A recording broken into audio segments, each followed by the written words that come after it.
Ai, que coisa boa. Eu esqueci aqui os visitantes. Gente, que semana abençoada. Eu estou em estado de graça, porque cada vez que a gente faz esta semana profética, Deus se mostra muito bondoso e nos alinha com o que Ele quer fazer. E na vigília foi sobrenatural, a vigília foi filmada, são muitas palavras proféticas. Se você não pôde estar, por favor, entre no Facebook e ouça o que Deus falou e ensinou para nós na sexta-feira. Ontem eu não sei se foi filmado, mas ontem foi um dia de celebração, de alegria, de adoração. Deus usou muito a vida do JP, de João Paulo, esteve aqui também do Michel, e que vieram de Brasília para nos abençoar. E terminamos com uma festa, o povo não queria ir embora, saímos daqui com as pernas doendo e suados. Isso foi excelente, porque quando a presença de Deus está ali, há alegria. E a alegria do Senhor é a nossa força. Então você sai entusiasmado, você sai abençoado, você sai pronto, você quer mais. E eu quero dar boas-vindas aos nossos visitantes hoje, a Jéssica e o Henrique. E também estão aqui hoje a mãe da Bia, a Fernanda e Rogério. Sejam bem-vindos em nome de Jesus. Tem mais alguém nos visitando hoje? Aqui, como é que é teu nome, querida? Simone? Rony Von? Rony Hamilton? Uau, que nome de artista! Deus abençoe vocês, um forte abraço. Vamos dar uma salva de palmas para esse pessoal aí, gente! Ei, glória a Deus! E eu tenho uma notícia. Nessas semanas Deus vai alinhando a gente. Eu já tinha recebido um sonho há uns meses atrás sobre o culto da noite. E Deus me mostrou aqui que eram os jovens que estavam à frente do culto. E Deus me mostrou um grande mover de Deus. Um grande mover que, assim, as pessoas que passavam lá na frente entravam e caíam aqui devido à presença de Deus, lotado de jovens. E eu guardei isso comigo, comentei com a minha esposa, e nessa sexta-feira teve muitas palavras proféticas sobre a juventude dessa igreja, os adolescentes dessa igreja, ministraram sobre eles. Então, agora chegou o tempo de nós tomarmos a decisão que eu estava já amadurecendo no meu coração, esperando o tempo de Deus. Então, nós vamos fazer o seguinte, vamos, a partir de hoje será o último culto da noite, nesse formato. Aí nós vamos fazer cultos até o mês de março, somente de manhã. Então eu vou juntar a turma da noite com a turma da manhã. Então vai ficar a igreja num só culto, o culto da manhã, e no mês de março, no dia 10 de março, nós voltamos com o culto da noite, já com um novo formato, totalmente dirigido, totalmente coordenado, pregação e tudo, somente com os adolescentes e jovens. Agora, vão ter que pegar o boi para o chifre. Porque é assim, a gente vai ouvindo o que o Espírito está falando, e a gente tem que ter fé para obedecer. Talvez se você falar assim, pastor, é tão bom para mim, que eu posso vir nos 2 cultos, porque às vezes eu trabalho, você vai continuar podendo fazer isso. É só nesses 2 meses que nós vamos ajustar isso, e eu preciso da igreja num só, porque eu quero pegar a rédea da igreja e dar uma voz de comando para aquilo que Deus está nos falando. E sempre quando tem 2 cultos, dilui muito a força. A gente parece que não consegue reproduzir no segundo culto a mesma ênfase, a mesma força espiritual que Deus nos fala. Então fica tranquilo, vai dar tudo certo, você vai ser muito abençoado, e nós vamos cumprir com as profecias, vamos obedecer, porque Deus está falando, e nós vamos obedecer. Então hoje temos culto à noite. Já avisa seus discípulos, avisa o pessoal, olha gente, a partir da semana que vem, não haverá mais culto da noite durante 2 meses, depois no mês de março, depois do carnaval, dia 10, começamos um novo desenho de culto, de manhã e à noite com a moçada, com os adolescentes, os jovens. Claro que vai ter que ter vários ajustes, e é por isso que nós precisamos desse tempo, ok? Estamos conversados? Beleza? Quem está comigo aí nessa? Amém. Então avise o pessoal para não vir alguém no domingo que vem e fala assim: que é isso? Onde já se viu fechar a igreja do Senhor no domingo à noite? Então você já avisa, eu vou pôr uma placa lá, certo? Mas sempre tem os desavisados. Mas isso é só por um tempo, beleza? Então, avise todo mundo que os seus discípulos, todas as suas células, vão ter que sentar bem juntinhos com você no domingo de manhã. Resultado, vamos precisar de mais cadeiras. Então você, que é um cristão, um discípulo obediente, o que você vai fazer? Chegar antes para ter lugar. Eu vou adorar aqueles que chegam atrasados. Vou adorar, porque eles vão ficar de pé. E eu vou daqui falar: aí, tá vendo, seu besta? Besta não, porque pastor não pode falar isso.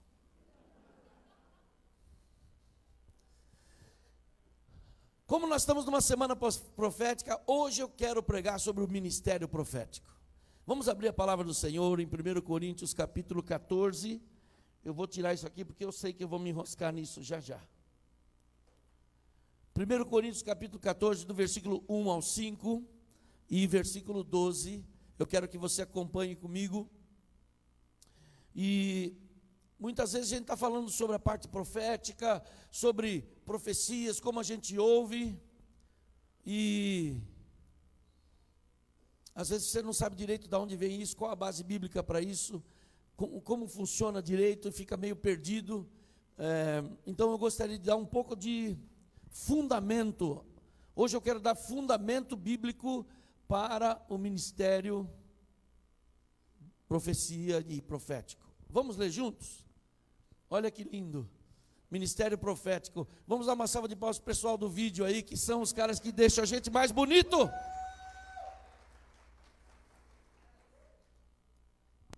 Entende? Pastor, ministério profético tem a ver com alpinismo? Não, cabeção. Porque veja, não pode ser literal como eu. Eu já expliquei para você da composição do vaso, né? Já. Mas eu vou explicar de novo. A Lúcia, ela é psicóloga, ela é emocional. Ela não muito emocional, mas ela entende mais as emoções. E eu sou estreito, de exatas. Então, fizeram uma composição, o vaso. A minha composição do vaso no vestibular era assim: o vaso pode ser feito de vários materiais. Cerâmica, barro, o vaso pode ser grande ou pequeno. Tem vasos para isso e para aquilo. A Lúcia não. Como é a composição dela? O vaso. Quantas angústias, quantas situações, quantas histórias esse vaso presenciou. Quer dizer, ela fala de tudo menos do vaso. Eu aprendendo com meu filho sobre a parte visual, ele fala: pai, você não pode falar o que é, você tem que dar sugestão do que é. Gente, como eu sofro nesta vida. Então aqui, ministério profético, o símbolo é um ponto mais alto. Viu como eu estou aprendendo? Uma salva de palmas para o André. Êêê! Agora, se você puder pôr o texto, eu agradeço. Sigam o caminho do amor e busquem com dedicação os dons espirituais, principalmente o dom de profecia. Pois quem fala em uma língua não fala aos homens, mas a Deus. De fato, ninguém o entende, e em espírito fala mistérios. Mas quem profetiza o faz para edificação, encorajamento e consolação dos homens. Quem fala em língua, a si mesmo se edifica, mas quem profetiza, edifica a igreja. Gostaria que todos vocês falassem em línguas, mas prefiro que profetizem. Quem profetiza, é maior que aquele que fala em línguas, a não ser que as interprete, para que a igreja seja edificada. Versículo 12. Visto que acontece assim com vocês, visto que estão ansiosos por terem dons espirituais, procurem crescer naqueles que trazem a edificação para a igreja. O ministério profético está exatamente aqui no livro de 1 Coríntios, capítulo 12. Um pouquinho antes. É assim, capítulo 12 de Coríntios, os dons espirituais. Capítulo 13, a excelência do amor. Capítulo 14, a prática dos dons. E o amor é colocado intencionalmente entre os dois capítulos, para que seja o equilíbrio daquele que ministra. A pior coisa que tem é alguém que conhece a Bíblia, mas é legalista. Eu tenho conversado com algumas pessoas que estão pondo ênfase demais na palavra e ênfase de menos no buscar a Deus. Então essas pessoas se tornam como fariseus, e a letra mata, mas o Espírito vivifica. Não é o conhecimento da letra só que é suficiente, mas é o conhecimento alinhado com um coração quebrantado e uma vida no altar. Aí sim. Então, o apóstolo Paulo ensinava a igreja de Coríntios, porque era a igreja mais confusa, e eu dou graças a Deus por as igrejas complicadas como de Coríntios, que era num porto, e é uma igreja muito misturada. E o apóstolo Paulo se viu na necessidade de ensiná-los sobre a ordem, sobre a decência e como funcionam os dons. Primeira coisa que eu quero ensinar nesta manhã é que os dons são para a edificação da igreja. Aqui a igreja, como outro dia eu preguei, ela é o corpo de Cristo, a assembleia dos santos, e não igreja, denominação, personalidade jurídica. A igreja, denominação, personalidade jurídica é uma necessidade que o nosso país impõe. Eu não posso funcionar aqui sem estar legalmente constituído. Mas a igreja que a Bíblia fala agora, nesse texto, é a congregação dos santos, é o conjunto de irmãos, é a assembleia dos santos. E o 1 Coríntios capítulo 12, versículo 4, eu quero ler com vocês, fala assim, que há diferentes dons, mas o Espírito é o mesmo. E a cada um é dada a manifestação do Espírito, versículo 7, visando o bem comum. Agora eu quero ler com você do 8 ao 11. Pelo Espírito, vá contando aí. A um é dada a palavra de sabedoria, a outro pelo mesmo Espírito a palavra de conhecimento,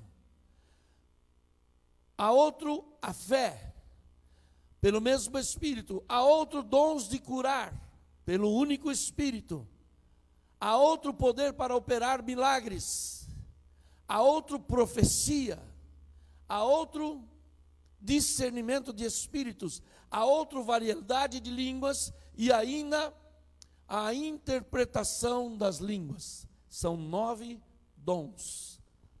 E nesses 9 dons eu vou escolher 3 que são chamados dons vocais, que é profecia, variedade de línguas e interpretação de línguas, que tem a ver com o ministério profético.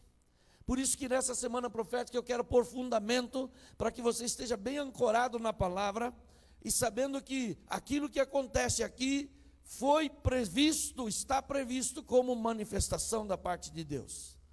Primeiro que a profecia, traduzindo em melhores palavras, é falar da parte de Deus para a igreja. Falar em português para a igreja, porque nós estamos no Brasil, lá nos Estados Unidos fala inglês, porque eles entendem inglês, mas é falar na língua do povo, na língua que conversamos, que visa a edificação, como nós vimos, encorajamento e consolação dos homens. O que é variedade de línguas que apareceu nesse texto? É quando a pessoa ora em diferentes línguas estranhas, uma mais parecida com o hebraico, outra mais parecida com o inglês, outra mais parecida com outro povo, e não importa, porque ele não tinha essa habilidade, mas ele recebe como um dom do Espírito Santo a variedade de línguas. Então ele se move em várias línguas. Terceiro dom vocal que eu quero compartilhar nesta manhã são a interpretação das línguas. Quando a pessoa ouve alguém orar em línguas, ou ouve a si mesmo, e depois recebe a interpretação daquilo que significa na língua que o povo possa entender. Foi o que aconteceu aqui na sexta-feira. Quem estava aqui sexta-feira? Quantos viram a pastora Iris falar e a sua irmã traduzir? Quantos viram que a pastora Iris falava uma espécie de inglês? Mas não era inglês, porque eu entenderia inglês. É um inglês não sei de onde. É uma língua. E a sua irmã, capacitada pelo Espírito de Deus, ela conseguia traduzir, interpretar aquelas línguas. Você viu também que elas trouxeram duas moças das suas igrejas, que estão sendo treinadas, estão sendo amadurecidas no dom. E uma também falava em línguas e a outra interpretava. E aqui é muito importante eu fazer um fechamento. Profecia é quando falamos da parte de Deus para o povo em português. Línguas interpretadas é igual profecia. O apóstolo Paulo ensina isso. Então, se é só línguas, ou se a língua que você está orando, você está edificando a si mesmo. Se vai edificar a igreja, é preciso que essas línguas sejam interpretadas e ensinadas ao povo. Segunda coisa que eu quero ensinar nesta manhã é que as palavras proféticas edificam a igreja. Para que elas servem? O Mike Bickle, que é o pastor da igreja lá em Dallas, que é chamado I Hope International House of Prayer, que está há 18 anos, 24 horas por dia, adorando e orando. Ele tem um livro que eu quero indicar para vocês, que chama O Ministério Profético. Para mim, o melhor livro que eu li até hoje sobre dons ministeriais e o ministério profético. Pode comprar, eu tenho esse livro, estudo esse livro, e esse homem é uma referência mundial, porque sua igreja, a visão que Deus deu para ele, tem sido como uma fornalha de fogo, gerando pessoas para adorar e ministrar a Deus. E na área profética principalmente. Sabe o que ele fala? Que o ministério profético afeta a temperatura espiritual da igreja. Ele, quando é liberada uma profecia, sobe a temperatura profética, sobe o ambiente da igreja, muda completamente. Deus toma aquelas pessoas e o povo entende. Eu vim de uma igreja em que a gente tinha 3 noites de oração por semana, segunda, quarta e sexta, e não pensa que tinha louvor, palavra, oferta, não, chegava às 7h30 e orando até 9h30, na sexta-feira à noite tinha vigília. Eu vim de uma igreja que a gente orava muito, eu vi crianças pequenas, 5, 6 anos, profetizarem para a igreja, e quando Deus começava a falar, a gente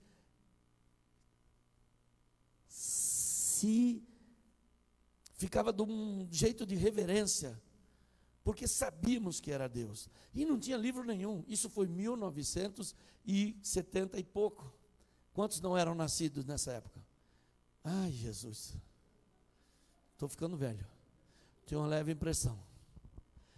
E na época a gente estava em Votorantim, não tinha livro sobre isso. Aliás, ser crente naquela época era duro. Hoje ser crente é moleza, qualquer um é. Naquela época não. Para ser crente você tinha que ser realmente convertido, ou então você não era crente, porque a perseguição era forte. Mas também não tinha livro, não tinha rádio evangélica, não tinha TV evangélica, nós não tínhamos acesso. Bíblia do jeito que tem hoje tem Bíblia da mulher, tem Bíblia do homem, tem Bíblia até, eu não vou falar, da aceitação, não é? Inclusão, isso. E aquela época a gente aprendeu na prática o que era profecia. E quando havia uma profecia, a igreja entrava num temor à presença de Deus, porque sabia que só Deus poderia fazer isso. Este é o ministério profético. Esta é a força da palavra que vem de inspiração de Deus para que é liberada. E quando ela é liberada, algo acontece no mundo espiritual. A vida, a cura, a salvação, a transformação. Porque o ministério profético abre para Deus agir. Amém? A comunhão com Deus é que leva as pessoas a ouvir a Deus para trazer uma profecia. Às vezes você tem uma palavra profética individual. Lembre sempre que tem 3 crivos: edificação, encorajamento e consolo. Nunca apontar falhas, nunca apontar pecados, nunca dizer algo que destrua, mas algo que edifica, algo que encoraja e algo que traz consolo. É possível sim falarmos profeticamente, ou temos um sonho profético com alguém, sim. E esses ministérios proféticos, eles recebem impressões e revelações de Deus, do que Deus está para fazer, e transmitem para que o povo saiba e seja alertado, e esteja ciente do que está, de como Deus está se movendo. Esses são chamados ministério profético. Um profeta é diferente de um ministério profético. Porque um profeta é aquela pessoa que tem o dom da profecia, como está descrito em 2 Coríntios, em 1 Coríntios. E o ministério profético é quando uma casa como esta, como aquela que veio aqui na sexta-feira, que é a igreja Kadosh, a comunidade Kadosh, é um ministério profético forte, porque tem vários profetas, e aquilo que nós chamamos de companhia profética. Estão comigo? Vocês estão com uma cara de quem comeu e não gostou? Estão entendendo? E essa casa, ela é reconhecida. Por isso que eu trago esses meus amigos pastores que são profetas. Então eu tenho plena confiança neles, porque é um ministério provado já. 30 anos de ministério. E eles foram se amadurecendo. Por exemplo, o ministério da Cindy Jacobs, que são generais de oração. É um ministério mundialmente conhecido. O ministério do Bill Hamon, que é um outro americano mundialmente conhecido. O ministério de casas de oração, que tem nos Estados Unidos pessoas que são profetas, são reconhecidos, testados e falam para a igreja. Já não é a igreja local apenas, agora é a igreja mundial, que é a igreja do Senhor. Terceiro aspecto que eu quero falar é que a Bíblia está cheia de livros proféticos. O primeiro, eu quero classificar os livros proféticos do Velho Testamento. Os profetas maiores. Aí nós temos o ministério de Isaías para a nação de Israel. O ministério de Jeremias, que é chamado profeta chorão, porque ele profetizava chorando, batendo, confrontando o povo de Israel, mas seu coração estava quebrantado pela dor. Por isso Jeremias é chamado profeta chorão. Depois, Lamentações de Jeremias, que é um outro livro profético, Ezequiel e Daniel. Daniel foi profeta em 4 reinados, 70 anos de profecia, 70 anos de direção profética. Depois se junta isso num livro só, que é o livro de Daniel. É muito importante você entender como na Bíblia é classificado as palavras proféticas, porque muitas delas falam em figura. Muitas delas falam de um tempo que está por vir, outras falavam para confrontar o povo num pecado da nação, como idolatria, por exemplo. Os profetas menores são 12, Oséias, Joel, Amós, Obadias, Jonas, Miqueias, Naum, Abacuque, Sofonias, Ageu, Zacarias e Malaquias. Todos eles com o mesmo ministério profético para falar à nação de Israel em momentos diferentes. Quando então você vai ler um profeta desse, você fala assim, não estou entendendo. É que você precisa voltar ao momento, entender o contexto, porque ele estava falando. Às vezes o profeta parece duro, às vezes o profeta parece apontar o pecado da nação, e você fala assim, por que ele está se falando tão duro? O que se aplica? Você tem que contextualizar e entender que naquele momento Deus usava aquela pessoa, aquele ministério profético para falar da parte de Deus o que Deus estava vendo. visando corrigir a correção da direção do caminhar. Todos estes foram pessoas ungidas, capacitadas por Deus para falar à nação de Israel, em momentos chaves, onde a vontade de Deus era expressa. Eles tinham aquilo que chamamos de ofício profético. Ofício profético. Funcionavam na unção profética para a nação. Vamos ver, por exemplo, o exemplo de Samuel. Vamos ver, por exemplo, o exemplo. Bom isso. 1 Samuel 3,19. E crescia Samuel, e o Senhor era com ele. E nenhuma de todas as suas palavras deixou cair em terra. E todo o Israel, desde Dan até Berseba, conheceu que Samuel estava confirmado profeta do Senhor.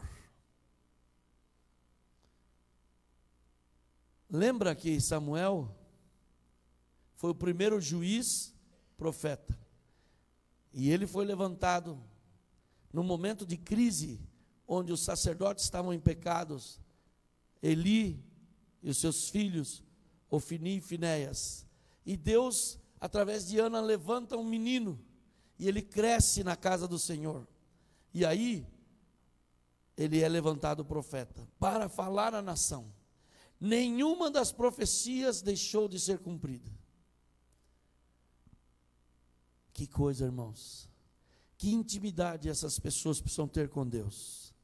Conviver com o profeta não é fácil. Eu tenho uma em casa.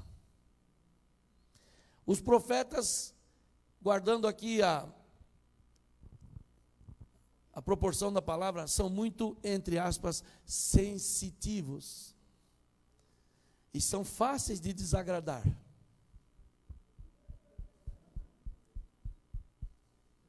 Sentem muitas coisas.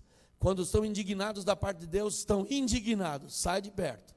Quando estão quebrantados, quando Deus fala com ele, meu povo está longe, eles estão quase morrendo. Eles sentem a dor de Deus. Eles transmitem a dor de Deus, porque é típico do profeta expressar o coração de Deus. Agora, o propósito disso é a edificação da igreja. Olha como Deus é lindo, para que a igreja cresça forte e saudável. Fala amém. Não é bênção? Por isso, olha como é lindo a Bíblia. O Espírito Santo distribui os dons como Ele quer. E Deus quer mesmo que esteja no meio da congregação. Não um que fala assim, eu sou o único profeta do universo. Não, todos podem profetizar. Todos podem crescer. Quarta coisa eu quero compartilhar com você. O ministério profético hoje. Hoje há muitos ministérios proféticos mundiais que são respeitados e suas palavras aceitas. Eu quero definir melhor o que é esse ministério profético. Tem um nível de operação sobrenatural de dons que recebe regularmente informações divinas do Espírito Santo para edificar o corpo. Captaram? É um nível de operação sobrenatural de dons que recebe regularmente. Então Deus está sempre falando. Aqui na igreja, por exemplo, nós temos vários irmãos que são profetas, que têm visões, que têm sonhos. Nem todo sonho é profético, mas alguns sonhos que vêm da parte de Deus são. A principal função é fazer a vontade do Senhor conhecida e alertar como Deus está vendo e o que Ele vai fazer nas situações. Eles podem ter a visão aberta, como a pastora Isa que esteve aqui. Ela falou, eu enxergo com os olhos abertos, aparece uma tela na minha frente e Deus começa a me falar e eu começo a ver o que Deus quer que eu veja. Veja o nível de consagração que precisa ter uma pessoa assim. Não é para qualquer pessoa. Mas deve sempre ser para abençoar o povo. Então ele é um servo que enxerga, que discerne e tem que entregar a palavra com sabedoria. As palavras proféticas estão debaixo de um manto apostólico. Em Efésios 4:11 fala que tem os 5 ministérios: apóstolos, profetas, pastores, evangelistas e mestres. Quando o mestre ensina bem, a igreja fica saudável na doutrina. Quando o evangelista funciona a vidas que estão vindo, a vidas que estão chegando na casa de Deus, porque eles têm aquele dom de evangelista, ele gosta de evangelizar. Tem aqueles que não são tão ênfase no evangelismo, mas eles gostam de cuidar. Ele gosta de pastorear, de tirar o carrapicho da ovelha, de passar bálsamo na ovelha. O profeta, ele está preocupado o que Deus está falando e o que isso tem a ver com a igreja.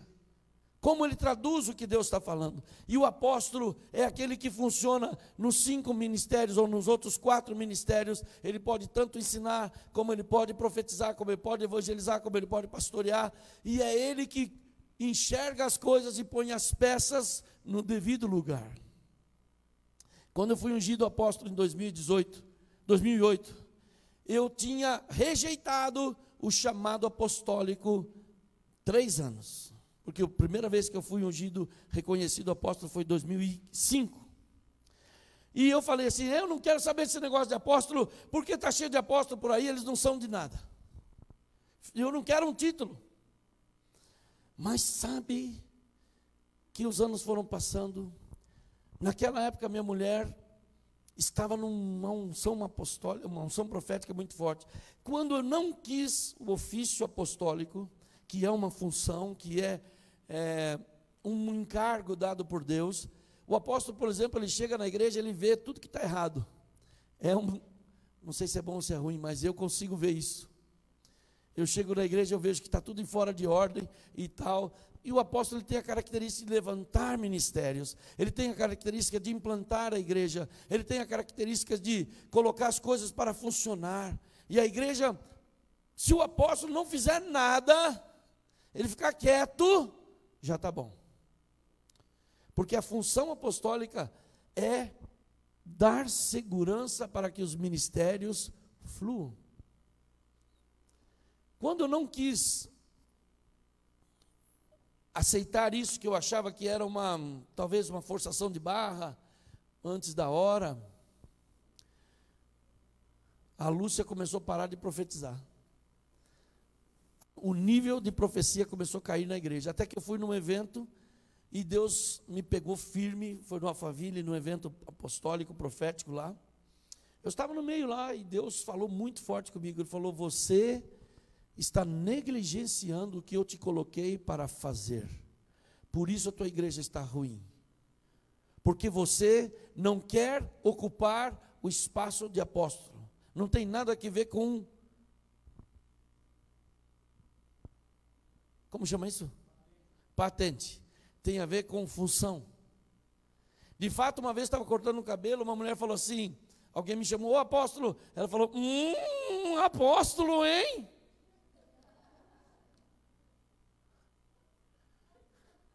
Eu fiquei olhando para ela, era uma madame, metida. Falou, o senhor é daqueles que é rico, que é grande, que é cheio? Eu falei, não. Deixa eu explicar para vocês que a senhora não está entendendo o que é ser um apóstolo. Apóstolo é uma função dada por Deus como qualquer outra. Na verdade, a gente mais serve do que qualquer outra coisa. Eu tenho que dar suporte para os ministérios. Aquilo que o senhor está vendo na televisão, esquece, porque isso não é ser apóstolo. E aí eu percebi que o apóstolo para muitas pessoas é assim, qual que é o cargo mais alto de uma igreja? Apóstolo, então você vai ser apóstolo amanhã. E aí tem uma besteira no Brasil, que igrejas que o cara não aguenta nem com ele, tem 40 pessoas e o cara é ungido apóstolo, vai não sei aonde e unge o cara apóstolo. Para com isso, gente. Por isso que quando eu fui ratificado apóstolo, o Conselho Apostólico Brasileiro me chamou e falou assim, você foi ungido apóstolo em tal lugar? Eu falei, sim. Falou, nós precisamos checar se você é realmente apóstolo. Eu falei, amém. O que é do homem, o bicho não come. Eu já não estava querendo mesmo, já estava invocado com esse negócio. Eu falei, tudo bem. E aí, a apóstola Neuza Antioca, a apóstola Valnice, Géser, Mike Shea, e outros tantos apóstolos, Paulo Tércio, que tem um conselho apostólico, apresentaram meu nome, apóstolo Davi Alves, e todos falaram assim, já me conheciam? E todos deram testemunho e falaram assim, não, eu conheço o pastor Marco Tomasi. Ele tem traços de apóstolo por causa disso, e foi unânime. Então, em 2008, o Conselho Apostólico ratificou o meu apostolado. Eu não falo muito aqui na igreja, porque às vezes é mal interpretado isso. Mas é preciso que você saiba que eu não peguei esse título e dormi, pastor, no outro dia eu mesmo me intitulei como alguns, amanhã sou apóstolo, viu? Porque quando você é, você não precisa pedir que as pessoas te chamem daquilo lá. Você pode me chamar de qualquer nome. Às vezes a pessoa fala assim, apóstolo, pastor, eu não sei como eu te chamo. Eu falo assim, me chama de Marco, esse é meu nome. Esse é quem eu sou. O que eu faço pode ser muitas coisas. Você não chama o mecânico de mecânico Gerson. Você não me chama Marco de advogado Marco. Não, chama pelo nome, o resto é resto.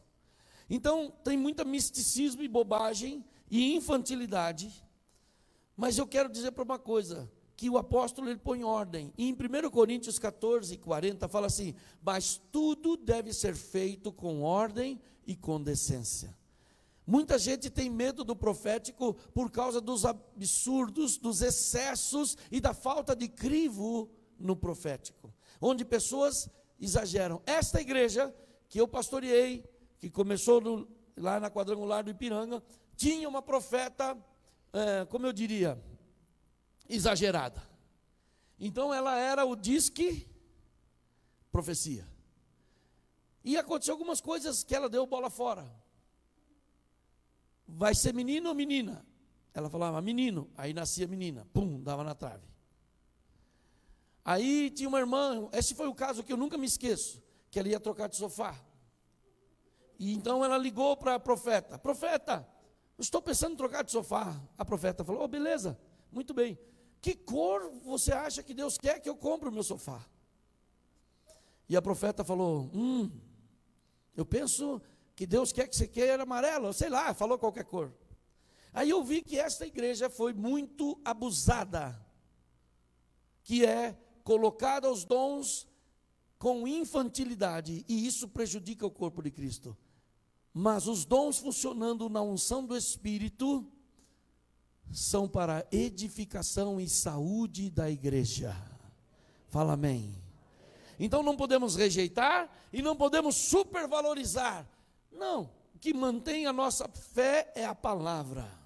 Por isso que eu estou dando hoje fundamento para essa semana profética. O que não está na palavra não pode ser norte para você. Quando vem uma profecia, sempre ela vai estar ao lado da palavra, confirmando os propósitos e os princípios de Deus. Amém? O ministério de sala de cura que nós temos aqui, que a irmã nem sabia, e falou assim, eu sinto que vocês vão crescer na área de cura. Mal sabe ela que nós já estamos detonando. Mas também foi uma palavra profética de 2014 ou 13, que o Clay Nash falou assim, eu vejo muitas muletas e muitos sinais de cura aqui. Na verdade eu estava incomodado e orando. Quando o profeta veio, já coadunou com a minha oração. Eu estava incomodado, que eu queria que Deus fizesse curas na igreja. Só que eu não queria, porque eu não tenho esse dom de cura. Deus me usa de cura pela misericórdia dele, porque eu sou ruim nisso. E eu falava, Senhor, quem lembra do pastor Cláudio? O pastor Cláudio sim era especialista. Consertou muitas colunas dos irmãos, já mandava medir a coluna logo de cara.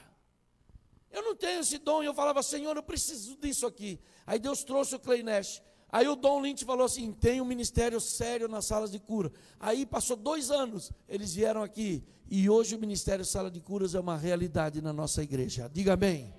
Como o ministério de cura funciona? Através da palavra profética que eles vão orar, no fundo, e sem que a pessoa saiba, eles estão orando. Quando a pessoa entra na sala, eles entregam, Deus nos falou isso, Deus nos falou aquilo. É um ministério que funciona debaixo do manto profético. Amém, irmãos? Hoje, as igrejas mais maduras são que têm os ministérios funcionando debaixo de uma saúde no ministério profético. Quinto e último ponto que nós vamos participar da ceia. O ministério profético no futuro. Então eu mostrei para você o ministério profético no passado, eu mostrei o ministério profético contemporâneo, e eu vou mostrar para você o ministério profético do futuro. E você vai perceber que a profecia, que a palavra de Deus revelada aos homens, está em toda a Bíblia, desde o começo até o fim.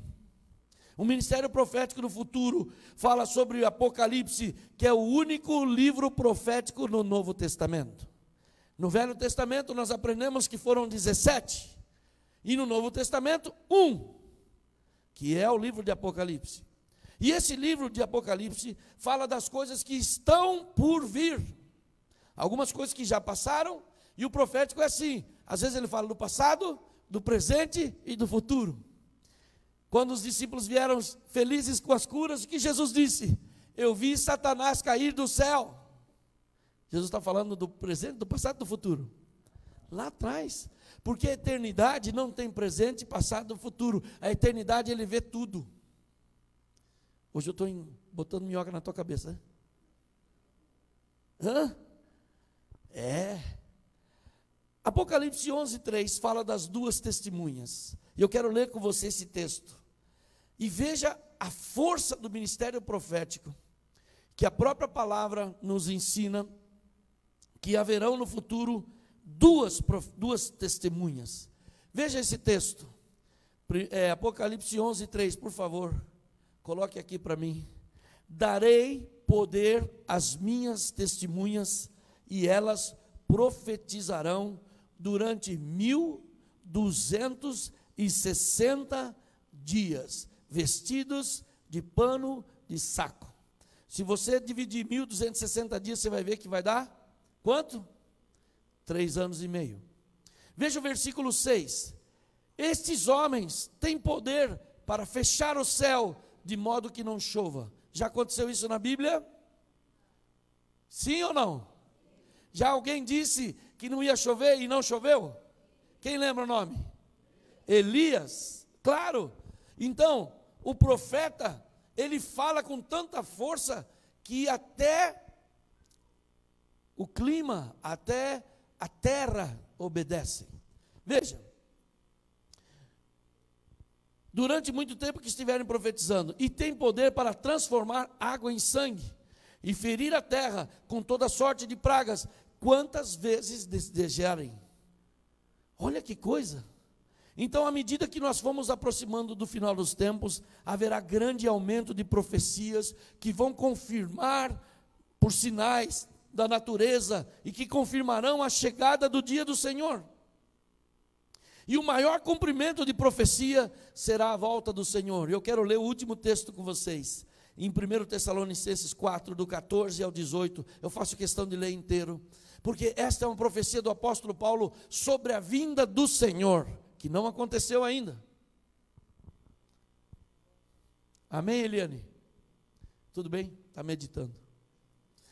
Se cremos que Jesus morreu e ressuscitou, é forte, a palavra é forte. Se cremos que Jesus morreu e ressurgiu, cremos também que Deus trará, mediante Jesus e com ele, aqueles que nele dormiram. Isto é, quem morreu no Senhor. Dizemos a vocês, pela palavra do Senhor, que nós, os que estivermos vivos, naquela época ele estava vivo, agora ele está morto. Os que ficarmos até a vinda do Senhor, certamente não precederemos os que dormem. Ele está dizendo, ensinando, profetizando e ensinando, que a volta de Jesus, primeiro, aqueles que morreram no Senhor serão ressuscitados primeiro, depois os que estão vivos.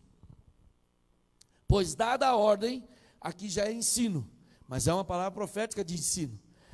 Com a voz do arcanjo, como o apóstolo Paulo pôde saber disso? Claro que foi revelado pelo Espírito. E o ressoar da trombeta de Deus, o próprio Senhor descerá dos céus, e os mortos em Cristo ressuscitarão primeiro. Depois nós, os que estivermos vivos, seremos arrebatados com Ele nas nuvens, para o encontro do Senhor nos ares, e assim estaremos com o Senhor para sempre. Consolem-se uns aos outros com estas palavras. Está vendo aqui a característica da profecia? Que é consolo e que é direcionamento do que o Senhor está para fazer. Agora, semana passada eu disse que o Senhor Jesus falava muitas vezes: quem tem ouvidos para ouvir, ouça. A profecia, você precisa ter ouvido e fé, para ouvir que Deus está falando, e para guardar aquilo no coração com fé. A palavra profética para 2019 é para esta igreja. Está no banco aí? Se segura. O tema que Deus nos deu é servir para salvar. Será um ano, e agora eu falo da parte de Deus, que será um ano de semeadura na vida de pessoas para que elas se cheguem a Deus. É um ano de colher semeaduras de tempo e de palavras feitos em momentos anteriores, mas nesse ano estas semeaduras frutificarão. Será um ano de ver o fruto do seu trabalho aparecer. Será um ano de salvação e de colheita. Será um ano de abençoar muitas vidas e tirar o foco de você e colocar o foco nas pessoas. Abençoar as pessoas por aquilo que Deus tem te abençoado. Esta é a palavra profética para 2019. Um ano de servir para salvar. E isso é o tom do ano. Como no ano passado era o ano das portas abertas. E nós fizemos até um calendário relembrando você de toda a palavra profética para cada mês. Esse ano, em cada jejum, e esse mês nós já fizemos, dia 2, 3 e 4, nós vamos dar para você, uma palavra profética, que vai nortear aquele mês. E assim vamos passar os anos, vamos passar esses meses, servindo a Deus e ouvindo a voz do Espírito. Quem tem ouvidos para ouvir, ouça o que o Espírito está falando à igreja. Compreender um pouco melhor sobre ministério profético. Eu sei que foi muito didática essa minha palavra, mas eu preciso colocar fundamento. Porque o que atrapalha o ministério profético é exatamente a ausência da palavra. Porque a palavra é o crivo do ministério profético. Então eu quero hoje orar para que os seus ouvidos, seus olhos, sua mente estejam atentas à voz do Espírito. Quando você está atento à voz do Espírito, como disse muito bem a palavra e como foi dito esses dias, a santificação permite que nós fechemos os ouvidos e os olhos para o mundo e abramos os nossos ouvidos para Deus. Então eu quero que você fique de pé, enquanto os irmãos se preparam para a ceia.